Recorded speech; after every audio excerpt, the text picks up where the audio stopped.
Lepo pozdravljeni na današnjem webinarju Akademije Zelena Slovenija, kako trajnostno upravljamo z vrednostno verigo.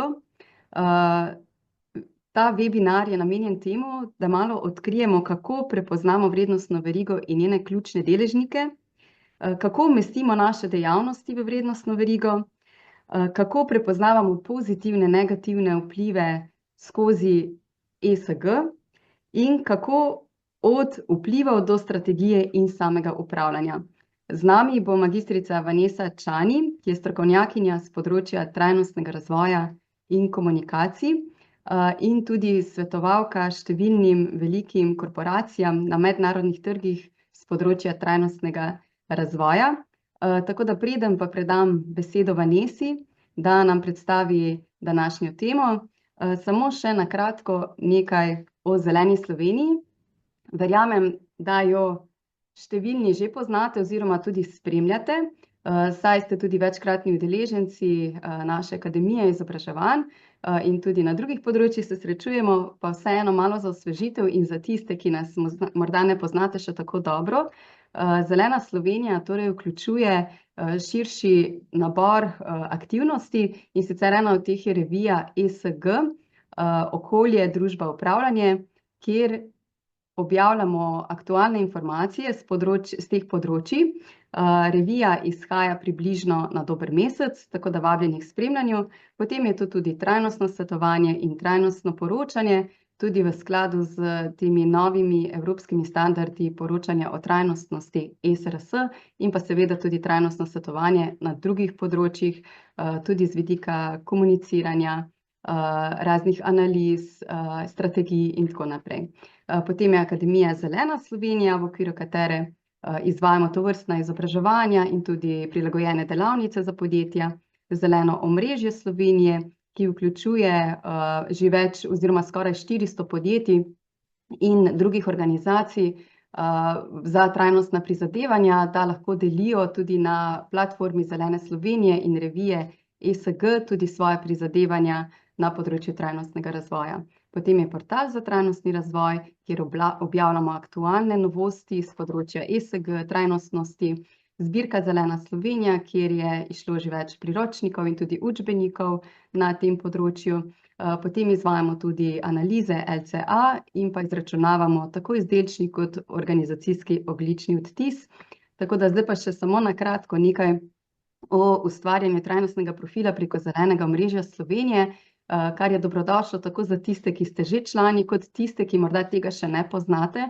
In sicer preko Zelenega omrežja Slovenije lahko redno izgrajujete svoj trajnostni profil na enem mestu, torej na spletnem portalu Zelena Slovenija, kajti vsak član ima tudi svoje mesto, kjer se zbirajo in združujejo vse informacije, s katerimi v okviru svojih paketov sodelujejo, kot so razne novice, intervjuji, tudi sicer druga sodelovanja z Zeleno Slovenijo, kot so predavanja, sodelovanja na konferencah, tudi z vidika strokovnjakov, ESG poročila se objavljajo, tako da vabim, da si ogledate in da morda aktivno se vključite v tovrstno sodelovanje. Potem v okviru Zelenega omrežja omogočamo tudi izvajanje podcastov, kar delamo v sodelovanju s študenti in sicer Zelenim omrežjem študentov, tako da so na tem področju aktivirani tudi mlajši in se tako prenašajo tudi znanja na njih.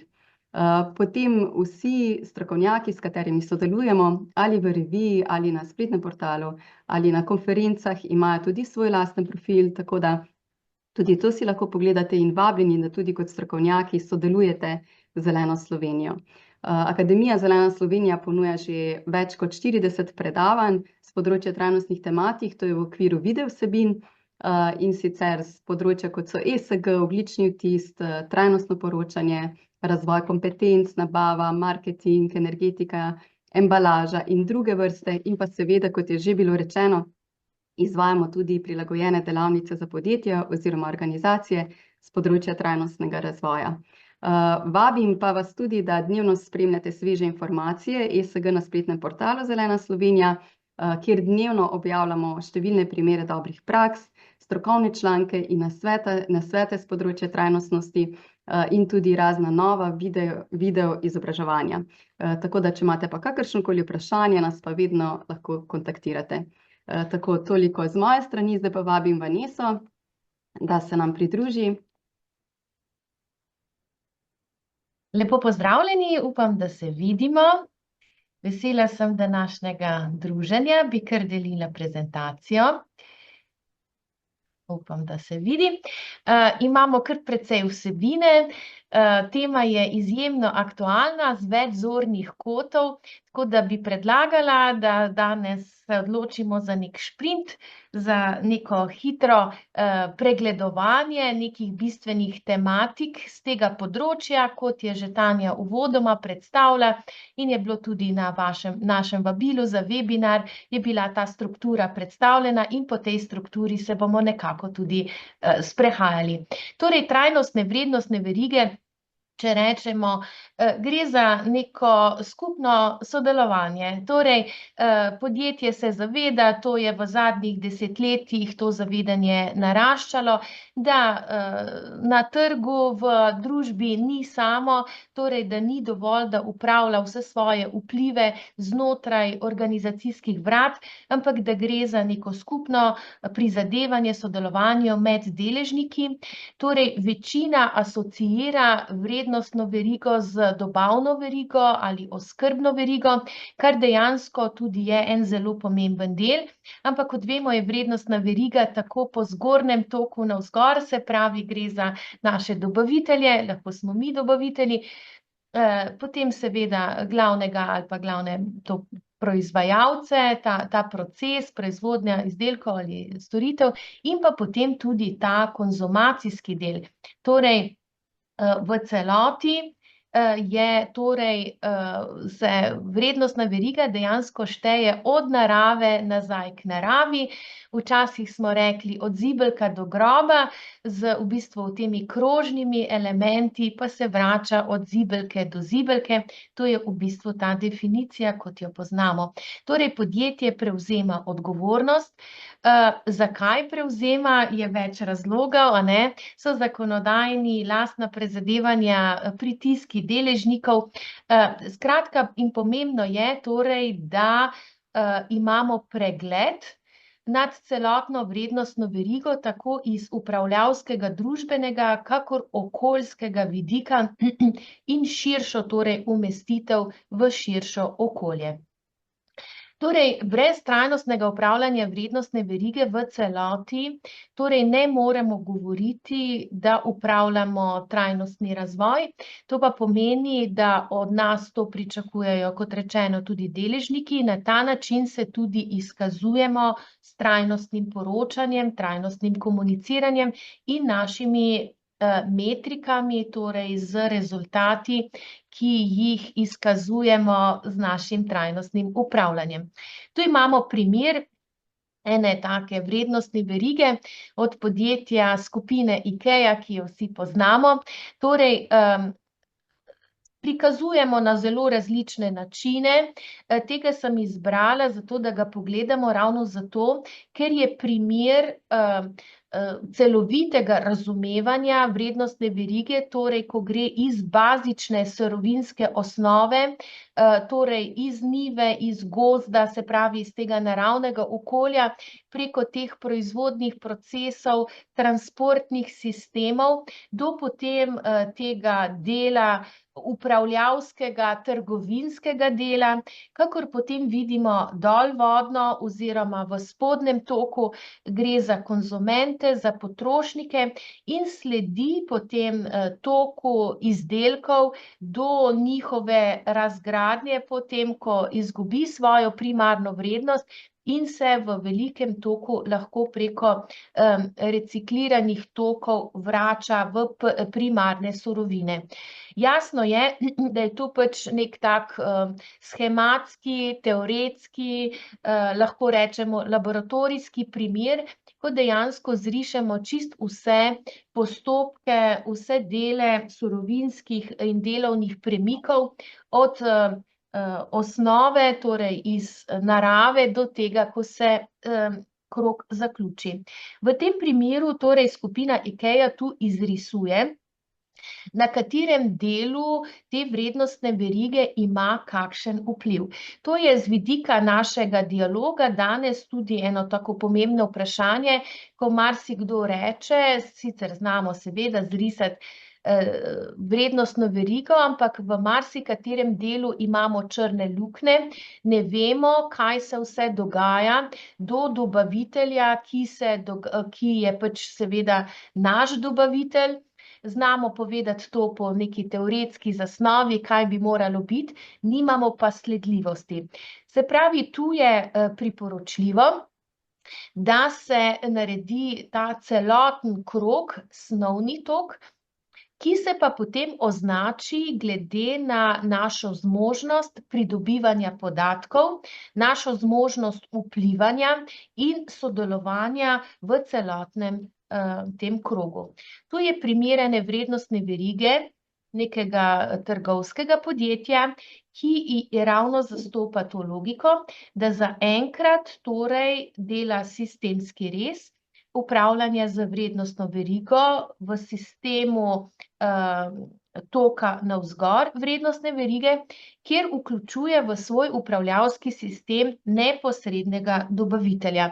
Malo kasneje, ko se bom dotaknila zakonodaje in sprememb, ki se obetajo v zakonodaji, je ravno ta premislek, koliko je podjetje moralno in hkrati zakonodajno odgovorno, da skrbi za dejansko celoten tok dobaviteljske verige, je zdaj znova v pretresu, ravno v luči ne tega samo moralnega premisleka, a ne, da smo seveda vsi odgovorni za vse, kar porabimo, ampak v gospodarskem okolju, koliko je to izvedljivo in koliko je to v sozvočju tudi z konkurenčnostjo gospodarstva. Kot vemo, je ta tema sedaj v evropskih krogih aktualna.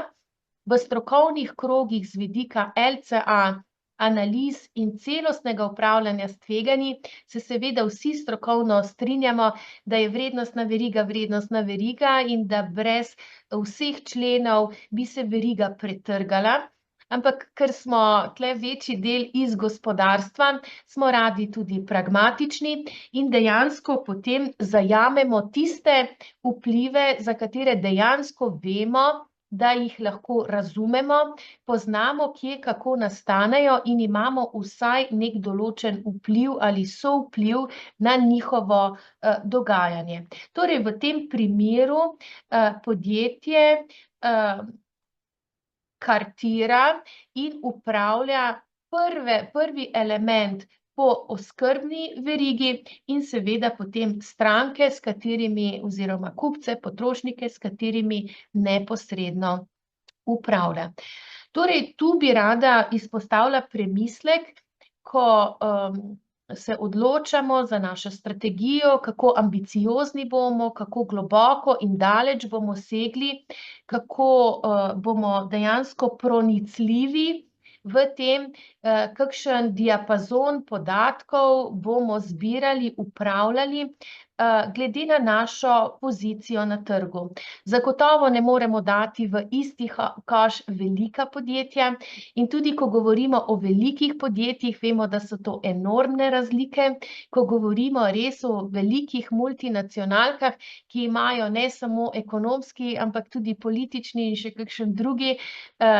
kakšno drugo moč na trgu, do velikih sistemov, ki so velika za naše trge, pa v nekem evropskem ali globalnem prostoru ne pomenijo nekih večjih igralcev z neko močjo ali možnostjo vpliva. Tu je torej ta naš premislek ključen, torej kakšno vlogo imamo na trgu z vidika vplivov moči v vrednostni verigi. Če nismo v kategoriji ta velikih, smo seveda med srednjimi in majhnimi, kjer smo ponavadi torej tisti, ki nas upravljajo veliki. Tako da znotraj te vrednostne verige je to razumevanje naše vloge, naših členov pomembno. kajti sicer tudi po družbenih normah, zlasti pa teh zakonodajnih pričakovanjih, se ta dirigentska palica pripisuje ogromnim, nekaj manj potem velikim in v bistvu z vidika sledljivosti majhnim in srednje velikim podjetjem, kjer se pričakuje, da se predvsem prilagajajo ta velikim glede na njihove zahteve, glede na njihove trajnostne strateške usmeritve. In v tem primeru gre večinoma torej za te metrike, ki so s področja okolja. V zadnji alineji pa vidimo tudi te družbene in upravljavske vplive, ki se v zadnjih letih močno dvigujejo, že skoraj ob bok, torej okoljskim, ki so torej v zadnjih letih kar prednjačili. To je v bistvu tudi metrika, ki je v marsičem merljiva in je bila tudi z vidika evropske zakonodaje postavljena kot prioritetna. Tudi vemo z vidika taksonomije, vemo, da taksonomija po svojem bazičnem razmisleku je tudi instrument trajnostnega razvoja, pa se je začelo z izključno okoljskimi vidiki, s tem, da bi se v perspektivi, bomo videli, kako bo tudi ta politično-gospodarska drža, naj potem se pridrževala še vse bolj obsežnim družbenim in tudi upravljavskim vidikom našega delovanja. Ta del se mi zdi pomembno tudi za razumevanje, zaradi tega, ker ko postavljamo, oziroma večina že imate postavljene, pa morda kalibrirate, nadgrajujete vaše upravljanje vrednostne verige, da se to uskladi z pričakovanji. Jasna je nekako usmeritev bila do sedaj Evropske unije, da se vsi trajnostni kazalniki in tudi vsa razkritja izvajajo v kontekstu vrednostne verige. Ta paket, se pravi CSRD, SFDR, CSDDD, se pravi trojni D-ji, in seveda še tudi ta področna, kot so potem tudi digitalni potni list in tako naprej, po drugi zakonodaji. Vemo, da vse temelji torej na skrbnem pregledu vrednostne verige in njegovem upravljanju. Ampak, kot vidimo, pobude že koncem lanskega leta, v začetku letošnjega leta, je močni pritisk z vidika konkurenčnosti gospodarstva in kot vemo, je zdaj zelo vroča tema Omnibus, konec februarja smo bili seznanjeni torej z obrisi tega, kar bi naj nekako pomenilo olajševalna okoliščina za upravljanje in poročanje evropskega gospodarstva, kjer se je tudi zdaj politika strinjala z gospodarskimi pritiski, da ta obsežna evropska zakonodaja tudi v kontekstu zahteve za upravljanje vrednostnih verig pomeni hromitev evropskega gospodarstva v smislu globalne konkurenčnosti. Tisti, ki ste ravno v toku poročanja prvega segmenta na podlagi ESRS, bi se morda strinjali, da to ni čisto sprehod po parku in da zahteva veliko pozornosti virov, kadrovskih, časovnih in drugačnih.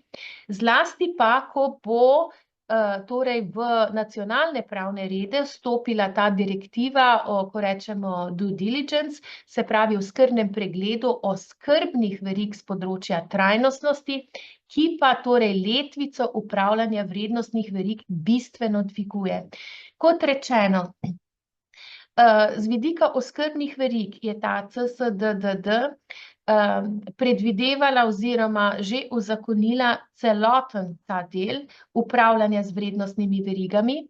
Po novem, torej, če bo to šlo čez celotno evropsko zakonodajno proceduro in se potem prenese v nacionalne pravne rede, bi se pa ta pogled na vrednostno verigo naj poenostavil, torej samo na tiste sistemske reze, kjer lahko še mi gorvodno seveda potem z vidika CSRD-ja in ESRS-ja, pa tudi seveda po vrednosti verigi nadol, dejansko lahko za svojimi vplivi, svojim delovanjem tudi imamo neko moč, nek vpliv. Tako da v bistvu, če želite nadgrajevati ali razmišljate za upravljanje vrednostne verige z vidika zakonodajne skladnosti, je torej zelo pomembno vedeti, da je ta zakonodajni okvir, ki je že v veljavi, se pravi vse te direktive, tudi uredbe so sprejete, niso pa še vse prenešene v nacionalni pravni red, so del torej nekakšnega skrbnega pregleda, zato da bi se gospodarstvu stvari olajšale.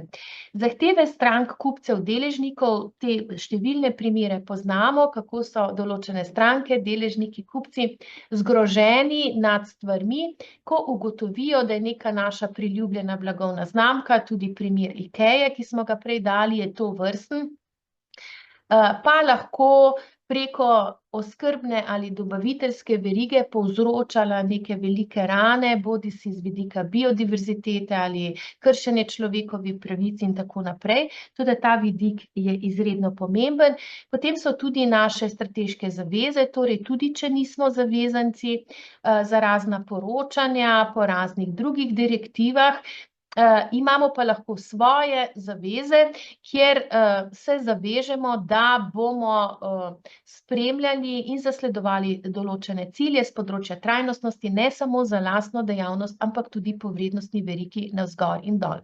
Zdaj, ko govorimo o konkurenčnosti, bi se rada tu samo nekako naslonila tudi na to dejstvo, da upravljanje trajnostnosti ni samo breme.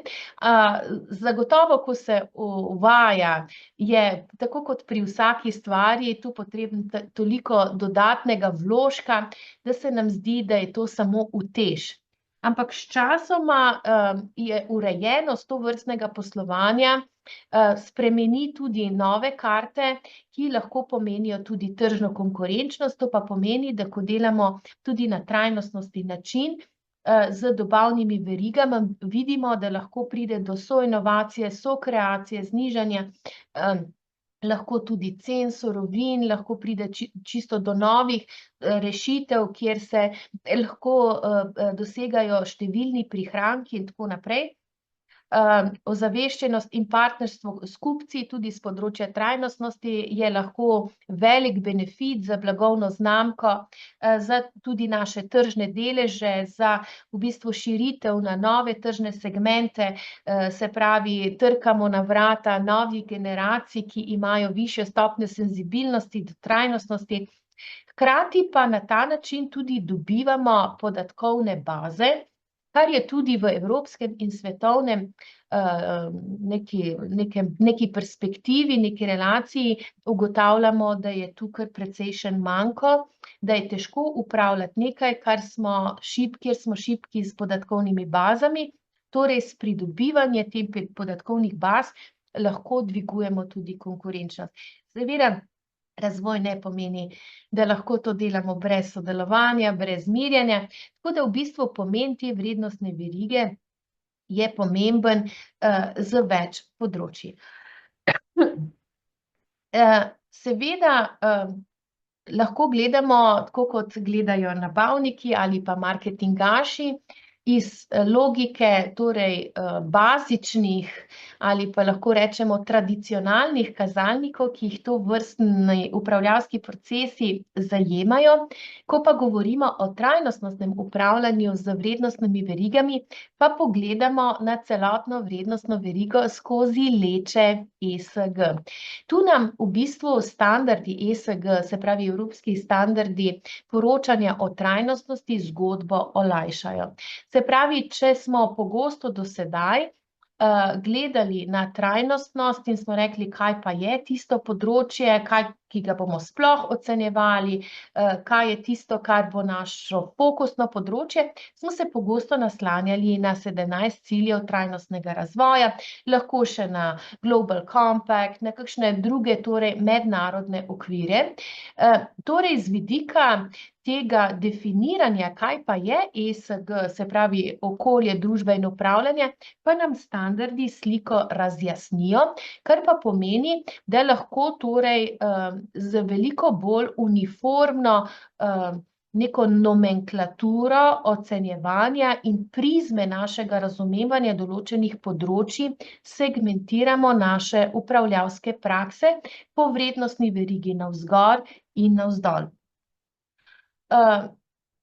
Poglejmo torej en tak primer, kako je eno podjetje iz branže energetike, torej nekako prikazalo celotno življenjsko, na vizualni način, se pravi celotno življenjsko polje, kjer z svojim delovanjem preko vrednostne verige navzgor in navzdol vplivajo na okolje, družbo in upravljanje. In torej zrisujejo torej ključne komponente, kjer se njihovo delovanje torej naslanja na to sodelovanje in kjer prihaja do izvora teh vplivov. Vemo pa z vidika ESG-ja in na splošno pri ravnavanju, prepoznavanju in ocenjevanju vpliva je, da so vplivi pozitivni in negativni, se pravi, mi lahko z našim upravljanjem torej tudi povečujemo neko dobrobit okolja, lastnih zaposlenih, širše skupnosti, lahko tudi z našim vplivom pozitivno vplivamo na razvojne segmente naših dobaviteljev. Hkrati pa seveda vsaka dejavnost ima svoje tudi negativne vplive, kot vemo, z vidika standardov ESG, tisti, ki ste že delali oceno dvojne pomembnosti, veste, da se vprašamo tudi o dejanskih vplivih in o morebitnih vplivih, o teh, ki so kratkoročni, ki so srednjeročni, ki so dolgoročni. Skratka, tu je znova odvisno, kako ocenjujemo vrednostno verigo, torej bodisi ali skladno z standardi ali izključno skladno z tem, kar je relevantno za našo dejavnost. Se pravi, to kartiranje je za naše razumevanje in nadaljnje postopke izrednega pomena. Kaj nam je lahko v veliko pomoč, zlasti v začetku, tisti, ki ste že stari maharji, ne morem reči stari, izkušeni, ker mladi smo vsi, torej seveda imate že v malem prstu, glede na branžo, v kateri delate, znate povedati, kaj so v bistvu tisti ključni vplivi po vrednostni verigi navzgor in navzdol, glede na vašo branžo. Velika podjetja imate lahko v svojem sistemu, če gre za velike koncerne, včasih so tudi raznorodni, ki združujejo številne dejavnosti, imate seveda sodelovanje v številnih vrednostnih verigah. In v bistvu, kot vemo, so številne mednarodne analize tudi po sektorjih znotraj Evrope, na mednarodnih področjih, torej so že vnaprej prepoznani ti ključni vplivi, ki jih ne glede na to, kako smo skrbni pri svojem upravljanju, jih s svojim delovanjem torej povzročamo. To je samo nekaj primerov, recimo za kemično industrijo, pa vemo, da je kemična industrija ima tu milijon različnih področij, ampak zato tu dajem samo nekaj generične ilustracije, recimo IT sektor, proizvodnja hrane, ki je tu tudi seveda izredno široka, različne storitve, kovine, rudarstvo, oblačila, skratka, tu imamo številne, torej že bazične informacije, kje je po defaultu, se pravi že izvorno po svoji naravi, naše področje, naša vrednostna veriga, naša dejavnost izpostavljena. To je za nas zelo pomembno, se opravičujem, da upoštevamo pri upravljanju torej in na začetku kartiranje vrednostne verige. Torej od vplivov do strategije in upravljanja. Morda nam pomaga teh 7 korakov. ki jih bomo na hitro tudi nekako še pregledali. Kartiranje vrednostne verige, to smo že na hitro pogledali. Torej, izrišemo celotno vrednostno verigo, sami se odločimo glede na način našega upravljanja, ali bomo upravljali zakonsko usklajeno, ali bomo upravljali glede na torej določene deležniške pobude, glede na našo strategijo, kako bomo torej tudi celotno deležniško verigo tudi sistemsko potem porezali glede na našo moč in vpliv sodelovanja navzgor in navzdol. Potem, tako kot smo videli že na prejšnjem primeru tega energetskega pregleda, torej na podlagi tega kartiranja lociramo, kje nastanejo vplivi z vidika trajnostnosti in tisti, ki ste torej podvrženi oceni dvojne pomembnosti z vidika SRS poročanja standardov, to naredite v okviru ocene dvojne pomembnosti. Tisti, ki niste torej zavezani temu, lahko to naredite prilagojeno, kajti to se je izkazalo, da je ocena dvojne pomembnosti, kakor je opredeljena v standardu, lahko koristno orodje torej pri ocenjevanju, kajti ta dvojna pomembnost je poleg teh tveganj pripravljena tako, da vključuje, se pravi, poleg vplivov, vključuje tudi tveganja in priložnosti z vidika finančnih konsekvenc za podjetje. Torej, če niste zavezanci za poročanje v SRS, torej naredite na način, ki je najbolj relevanten za vaše podjetje z vidika vaše velikosti, vaše moči, se pravi, ali ste v spodnjem delu vrednostne verige, ali ste v vlogi dobavitelja, skratka, si to prilagodite.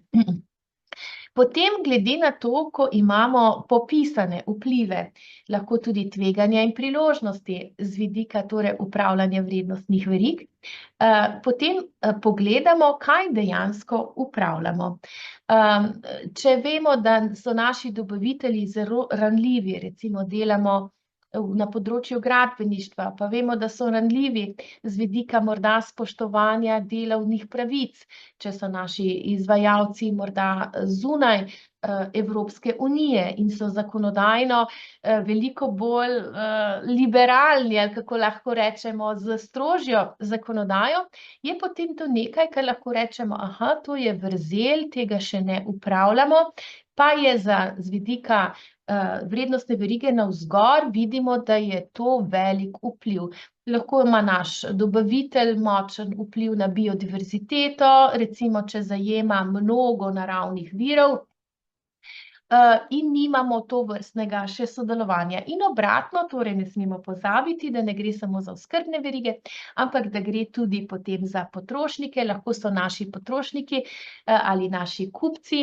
Torej, glavni vir, imamo številne dejavnosti, kjer glavni vir, torej okoljskih in družbenih vplivov nastane ravno pri naših kupcih, torej takrat, zlasti, če imamo business to business, ali pa tudi, če imamo business to business ali business to customer, se pravi, pogledamo, kje so te vrzeli, ki jih še ne upravljamo in seveda določimo ukrepe. Kar je izrednega pomena, tudi če naredimo zelo, kako lahko rečemo, na akademsko-upravljavski ravni odlično delo s koraki 1, 2, 3. Če se tu ustavimo, vemo, da gre potem naprej naša upravljavska praksa, ko rečemo business as usual, se pravi, lahko psi lajajo, karavana gre po starih poteh.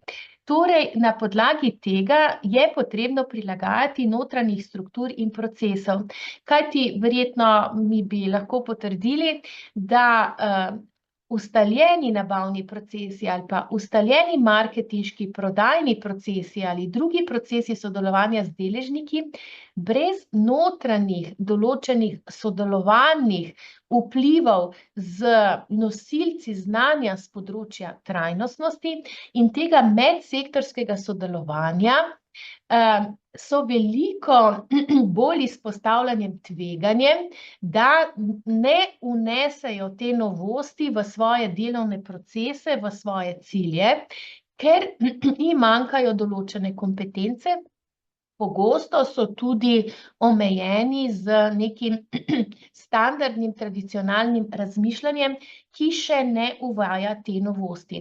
Torej, to so tudi mednarodne prakse, da na podlagi teh vrzeli in teh ukrepov je za učinkovito vnašanje sprememb pomembno to tudi prilagajanje notranjih struktur in procesov. Potem seveda, ko naredimo domačo nalogo doma, z koraki 1, 2, 3, 4, je seveda potrebno te stvari prenesti tudi na partnerje v vrednostni verigi. Se opravičujem. Torej, jasno oblikujemo naše zahteve. Torej, v tem primeru, če želimo narediti spremembe v odnosu do naših dobaviteljev, je potrebno torej oblikovati naše zahteve ali naše predloge. Torej, brez tega, da mi sami vemo, kaj do njih želimo, kako sodelovanje želimo, kakšne podatke želimo, kakšne odgovore želimo, kakšne spremembe želimo, torej je velika možnost, da do teh sprememb ne bo prišlo, enako tudi ne pri naših kupcih, bodisi da gre za te poslovne partnerje, kakor tudi za fizične kupce. Se pravi, to je tudi naša domača naloga, ko že imamo te 4 korake vprej narejene, da so oblikovane zahteve. To pa pomeni, da imamo oblikovane bodisi naše kodekse ravnanja, bodisi da imamo ključne naše kazalnike, ki jih spremljamo in jih želimo tudi spremljati od njih. Želimo prenesti na njih določena znanja in kompetence, določena orodja, ki želimo, da jih uporabljajo. Ali pa mi že imamo recimo nek digitalni potni list, ki ima nek, se pravi, kot že beseda pove, digitalno ozadje določenih podatkov. In ti podatki so strukturirani na podlagi torej evropskih zahtev, ki so za marsikaterega uporabnika lahko prezahtevni za razumevanje. Torej, naše pričakovanje ali želja je, da dvignemo kompetence tistim, ki jim to komuniciramo.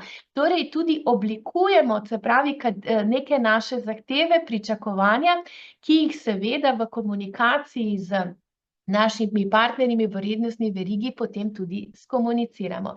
Potem, ko to vse naredimo, pogledamo, kje smo bili uspešni. Torej, ocenjujemo trajnostno uspešnost členov vrednostne verigi in krepitev kompetenc. Torej, ne da prej zdefiniramo, katere kompetence pa sploh rabimo, iščemo, jih ne znamo niti oceniti, seveda jih ne moremo niti krepiti. Seveda to naredimo vse v 6. koraku in tisti, ki smo zavezanci, bodisi po poročanju z vidika evropske zakonodaje, ali pa te, ki ste prostovoljni poročevalci, ali te prostovoljni, zato ker je to tudi pričakovanje v vrednostni verigi, to poročamo. Poročamo skladno z standardi, bodisi, ki so nam predpisani, ali pa temi tržnimi standardi, kot so GRI in še drugi, ki so globalni in lahko, da je to naš okvir. To je primer recimo enega podjetja in njihove vrednostne verige, ko vidimo zgoraj je nekako vizualno predstavljena vrednostna veriga. Od teh naših primarnih virov po dobaviteljske verigi do logistike, ko pride k nam, potem so naše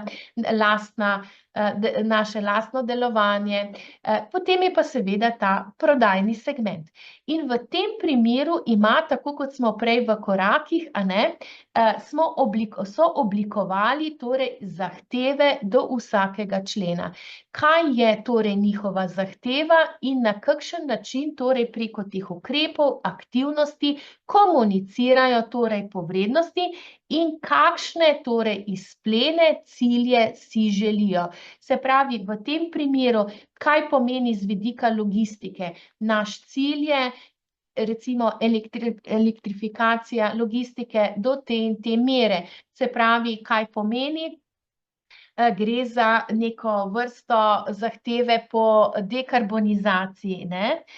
In tu imajo potem prav v tem primeru specifične zahteve, tudi ki so z vidika strateške ciljne naravnanosti, ključnih metrik tudi opredeljene. Na ta način potem po vrednostni verigi lahko vidimo uspešnost našega delovanja.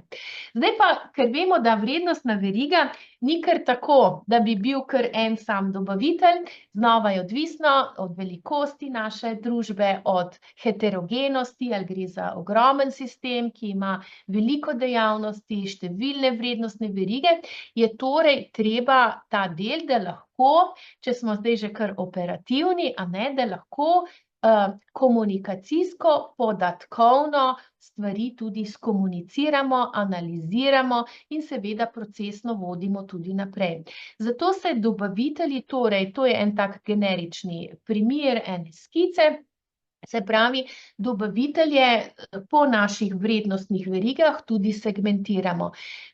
Nemogoče je, če smo relativno veliki in imamo včasih več 100 dobaviteljev, nekateri jih imajo več 1000 dobaviteljev, imamo tudi določene velike stvari, ki so številke še veliko večje in je nemogoče torej obvladovati vse. Zato je več sistemskih pristopov, najenostavnejši je ta, da imamo pač po velikosti, po moči in po ranljivosti za nas, za naše poslovanje in hkrati glede na stopnjo izpostavljenosti določenim kritičnim vplivom, ESG. In to naredimo tako za dobavitelje, kakor tudi za potrošnike, seveda z vidika ESG ocenjevanja naredimo tudi za našo lastno dejavnost, in če je naša dejavnost tudi relativno odvisna ali ima visoko stopnjo korelacije z podpornim okoljem ali z regulatorjem ali z lokalnimi skupnostmi ali katerimi drugimi prizadetimi skupnostmi, seveda jih tudi kartiramo. Kajti, tako kot sem prej dejala, ta del velikost, moči, vpliva in ranljivosti, torej združujemo tudi z vidika vplivov na trajnostnost. Torej, ne gre samo za to, to je za nas ključna surovina in če je ne bomo imeli, naša proizvodnja seveda se lahko ustavi, imamo lahko ekonomske, tržne in druge konsekvence, finančne. Gre tudi za to, da lahko gre za velikost vpliva s področja okolja, družbe in upravljanja. Se pravi, lahko, da je en člen, ki je za nas sicer ekonomsko, gospodarsko zelo, zelo pomemben, hkrati ima pa lahko tudi zelo močne negativne vplive z vidika nastanka pomanjkanja vode v lokalni skupnosti, lahko gre za recimo neke izredno posebej ranljive skupine, na katere ta člen v vrednostni verigi vpliva, recimo na mlade mamice, na starejše in tako naprej. In hkrati potem tu mi tudi definiramo, kateri so relevantni poslovni oddelki in relevantni poslovni odnosi v naši korporaciji, v našem podjetju, ki so neposreden člen sodelovanja, spremljanja podatkov in tudi vnašanja sprememb. Ne da imamo potem definirane ključne te osebe, oddelke in relevantni odnosi, raziskave kažejo, da še tako, kako bi lahko rekla, ambiciozne in akademsko strokovne popolne skice vrednostnih verig ne zaživijo v praksi. Torej, potem tudi na podlagi različnih metrik, v teoriji in tudi v praksi si podjetja, tudi vi poslužujete svoje metrike. Jaz sem dala tu kot prikaz enostavno, ki ima samo dve razseži zaradi lažjega prikaza, se pravi, gre za verjetnost pojava in pa razsežnost ali magnituda. Kaj se zgodi z vidika ESG primera, se pravi, lahko gre za nekega našega manjšega tega dobavitelja, ki pa dela z morda nevarnimi snovmi, z visoko stopnjo eksplozivnosti ali morda razliti, je morda v nekem lokalnem okolju, kjer bi lahko prineslo recimo neke težke posledice in v bistvu tega obravnavamo prioritetno, čeprav morda ni z ekonomskega zornega kota v takem rangu sicer obravnavan. In potem, ko imamo matriko prioritet, to seveda ni matrika dvojne pomembnosti, ampak je matrika prioritet, ko na podlagi tega kartiranja, kaj so te vplivi, kako pomenijo za našo lastno dejavnost, kako pa za prizadete deležnike, jih lahko tudi prioritetno kartiramo. Zdaj pa poglejmo torej, kje smo. Vsak lahko naredi zelo hitro analizo svojega podjetja, svoje organizacije, potem pa damo še nekaj korakov, kako bi lahko stvari izboljšali. Torej, prva stopnja je, da imamo torej razumevanje pomembnosti trajnostnega upravljanja vrednostne verige.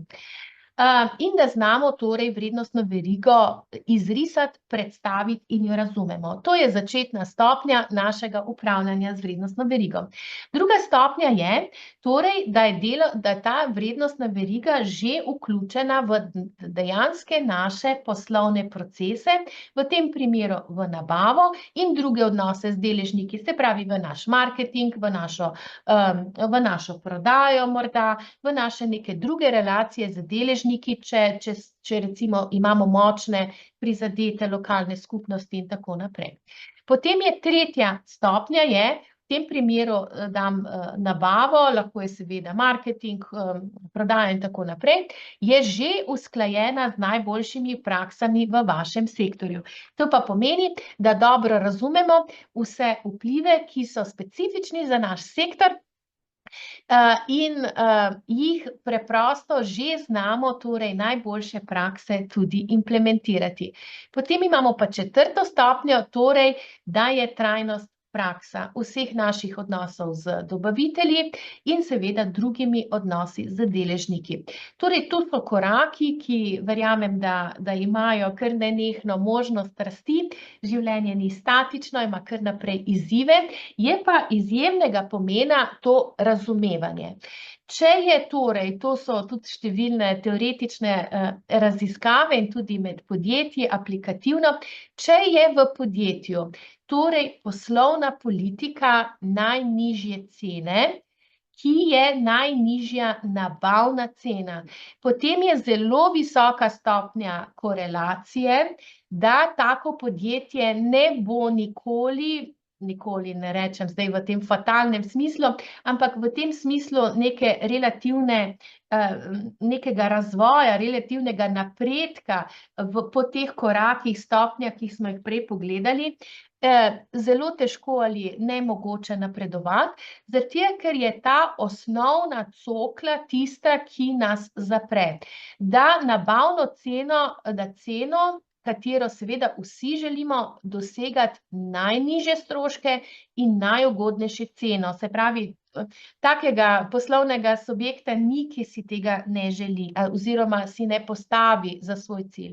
Gre samo za to, ali je to ceno, ki jo želimo torej dosegati v smislu največje ugodnosti, je to ta gola nabavna cena. Ker v tem primeru ta gola nabavna cena ne upošteva pridobitev, uporabo in stroški ob koncu življenjske dobe, se pravi, ko mi kupimo torej nek polizdelek, neko surovino, gledamo izključno torej, za kakšno ceno smo to dobili, ne da potem gledamo, kaj se potem s tem produktom, s to surovino zgodi z stroški življenjskega cikla in vsemi stroški življenjskega cikla, tudi potem, ko bo to treba razgraditi, reciklirati ali pa potem celo plačati neko odlaganje. Tu se potem zgodi, da se nastanejo te tihi stroški, ki se potem prelagajo po vrednostni verigi in na koncu pogosto lahko plača narava ali neurejeno okolje ali nekaj, ker so se stroški prelagali. Torej, tu je neko bazično razumevanje pri upravljanju vrednostni verigi, da se ves čas, torej, ko si prizadevamo za najugodnejše cene, jih pripoznavamo v vlogi ali pa v strukturi vseh stroškov življenjskega cikla. Zdaj pa v zadnjih nekaj minutah, ki jih še imamo, samo pregledamo določene stvari. Verjamem, da marsikaj od tega že imate vpeljano v vašo strukturo upravljanja z vrednostno verigo, morda vam pa kakšna ideja ali predlog še pride prav. Najprej upravljanje področja tveganj. Jasno je torej, da se veliko tveganj skriva ravno v veljavnih predpisih in standardih, ki so bodisi lahko po vrednostni verigi navzgor in navzdol, ne samo za našo lastno dejavnost. In če ne upravljamo celotne vrednostne verige, jih lahko spregledamo. Hkrati tudi razumemo pričakovanje zainteresiranih strani navzgor in navzdol in v ves ta proces vključimo ključne dobavitelje, s tem bistveno znižujemo torej našo ranljivost in tveganja na področju ESG in skladnosti zakonodaje. Se pravi, potem pristopamo k tisti, ki delate na več trgih, seveda to naredite analizo po vseh državah in prednostno določate po dobaviteljih, tako kot smo že prej malo referirali, in posebej skrbno obdelujete dobavitelje, seveda lahko tudi kupce z visoko stopnjo tveganja. Potem imate večfunkcionalni pristop k obvladovanju tveganja, se pravi po ESG in po drugih kriterijih, in se osredotočite na ključne vroče točke in na ta dolgoročna tveganja in priložnosti. Seveda najvišja stopnja, ko se pomikamo po našem razvoju, je, da presegamo samo tveganja in iščemo iz tega upravljanja ESG tudi priložnosti z finančnimi pozitivnimi konsekvencami. Tu sem zdaj zožala na vključevanje dobaviteljev, ampak tisti, ki ste v drugem segmentu upravljanja z deležniki, se seveda prevedete na vašo področje. Ko imamo pač to osnovno razumevanje, kartiranje, klasifikacijo, kar smo že prej nekoliko razgradili, začnemo z ocenjevanjem. Brez ocenitve je zelo težko fokusirano potem tudi upravljati, kajti redko ima kdo toliko resursov, da lahko 100% upravlja z vsemi. Torej, imamo osnovno oceno dobaviteljev, povemo, kakšne postopke pregleda imamo in tudi na kakšen način torej vključujemo nove dobavitelje z vidika ESG. Znova druga stopnja, tisti, ko ste razpršeni po svojem delovanju po geografskih področjih različnih državah, to naredite tudi po državah, ker kot vemo, so tudi različne stopnje včasih vezane tveganj in priložnosti na to okolje, regulativno in siceršnjo, kjer dobavitelji delujejo. Potem so konkretni ukrepi, ki jih izvajajo dobavitelji. Če se spomnimo teh 7 korakov, ki smo jih imeli, ne da sami vnaprej domislimo, kaj si želimo od določenih dobavitev ali seveda kupcev in naših strank in drugih deležnikov, torej težko dosežemo določene spremembe, torej tudi z vidika njihovih trajnostnih razkritij. Ali damo kar neke generične vprašalnike, s katerimi niti sami ne vemo, kaj potem upravljati s tolikimi bazami podatkov, je pomembno torej, da je ta naša lastna usmerjenost, da vemo, kaj želimo, in seveda imamo potem ta razvit pristop, ta dolgoročni načrt, ko že vemo, s kom delamo, jih imamo pokartirane, imamo ključne točke in za ta ključne imamo tudi dolgoročni načrt, kaj bomo naredili z našim sodelovanjem in kako bomo merili in nagrajevali uspešnost. Vemo, da imamo številne dobre prakse, kako tudi podjetja nagrajujejo ESG premike svojih dobaviteljev.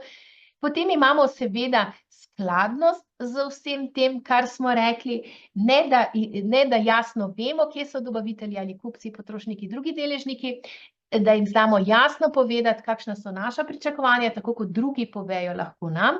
Potem seveda preverimo tudi to skladnost. Malo hitim, ker gledam na uro, da ne bomo podaljšali. Potem imamo pa seveda področje analize in poročanja. Ko imamo podatke, lastno razumevanje, lahko v bistvu tudi analiziramo in potem razkrivamo stvari. Zdaj, to razkrivanje je nekaj, tisti, ki imate torej zavezo po poročanje, je izrednega pomena, ker veste, da prvo leto poročanja je skladno standardi ESRS, še omogoča torej omejitev razkritja z vrednostni verigi, kasneje pa če bo to ostalo v takšnih podatkovnih okvirih, kot je sedanji standard, se pravi ta generični standard, ko ga poznamo, bo treba torej jasno, kakor za lastno dejavnost, poročati tudi za vrednostno verigo, za vsa tista področja, kjer jih z razumno mero lahko prepoznavamo, upravljamo in o tem tudi poročamo. Ta naslednji del, 5., je zelo pomemben tudi v prihodnje, je ravno ta digitalizacija podatkov, zato da imamo lahko neko inteligentno in relativno enostavno rudarjenje po podatkih in hkrati tudi nadgrajevanje naših potem tudi zahtev, analiz, kar je zelo dragocen vhodni element za določena potem še dodatna prizadevanja za soinovacije, sokreacije, neko dodatno specifično sodelovanje z ključnimi torej deležniki, bodisi da so dobavitelji po vrednostni verigi navzgor ali z kupci, potrošniki po vrednostni verigi navzdol. Se pravi, ravno ta del, obvladovanje podatkov je pomemben. Ugotavljamo torej iz prakse, da imamo tu še precej rezerve, da po eni strani se ponujajo določeni programi na trgu, ki so relativno generični, marsikateri zelo kompleksni, kar je pa v bistvu manjkajoče v podjetjih, da pa te korake pred digitalizacijo včasih še nismo naredili in nam potem tudi ta software ne pomaga tako, kot bi nam lahko pomagal, če vsebinsko stvari z vidika odnosov, z vidika ocenjevanja dobaviteljev ali drugih deležnikov predhodno nismo uredili. Torej, če zaključujem v nekaj zadnjih misli, torej, na podlagi teh rezultatov, vseh teh analiz, kar smo to naredili, je potem potrebno določiti cilje, ukrepe in ponovno poudarjam procese. Torej, to ni nekaj, kar, kot sami veste iz svojih izkušenj, da bi se lahko zgodilo v okviru ustaljenih procesov. Te spremembe so lahko izredno počasne, kajti ravno ta ESG element zahteva torej širše področje sodelovanja in vključevanja tudi drugih elementov vaše organizacijske strukture in poslovnega modela, zato da lahko pride do uspešne transformacije. Torej, to prilagajanje notranjih struktur in procesov je z interdisciplinarnimi skupinami, z nekimi krovnimi skupinami, ki pa potem deluje po določenih teh projektnih še skupinah za določene ukrepe, je izjemnega pomena, da iz papirja, iz teorije, iz risb, iz želja pride potem dejansko v prakso, da to niso samo neke zahteve in naša prizadevanja zaradi tega, ker moramo, ker od nas zahtevajo standardi, drugi to in to, ampak to delamo zaradi kreiranja vrednosti v našem podjetju.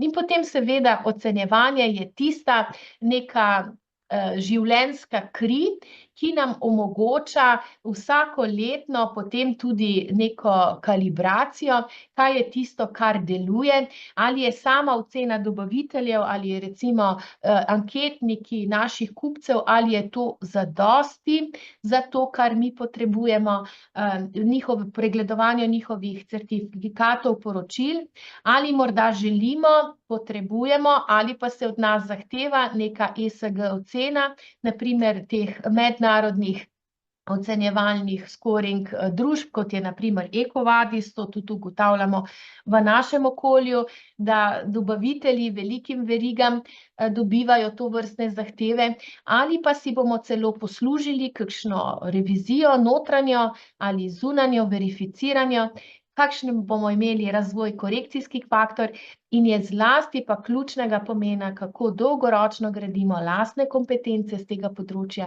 in seveda po vrednostni verigi. Če smo med malimi in srednjimi, potem bodo verjetno drugi od nas zahtevali tovrstna pričakovanja, če smo pa med velikimi, je pa ta taktirka in v bistvu ta palica tega tempa v naših rokah in se to pričakuje od nas. To je bil en tak hitri pregled, določene misli, morda je kakšna stvar, ki vam je lahko bila koristna in zanimiva, to me bo zelo veselilo, tako da če boste tudi to vaš pogled in vaše zadovoljstvo potem nam podali v ocenah na podlagi anketnike, ki vam bomo poslali, bomo zelo hvaležni.